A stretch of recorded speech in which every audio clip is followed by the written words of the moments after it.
Muzindalo ne microphone wolonda kakopa coil n'okateekako eryanda kajja kukolawo kye tuyita magnetic field wakati wano eno.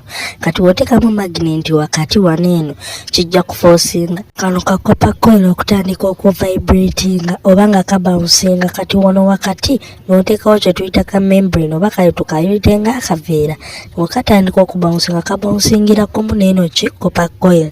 Kati ono oba amaze okukola kye tuyita speaker era emaze okufulumya amaki amaloboozi. Kati oba oyagala okukola kye tuyita microphone era okola kye kimu okopinga setup y'emu n'oteeka wakati oba kati tukayite ka board ka robot n'oteekawo ka board ka robot wano wakati.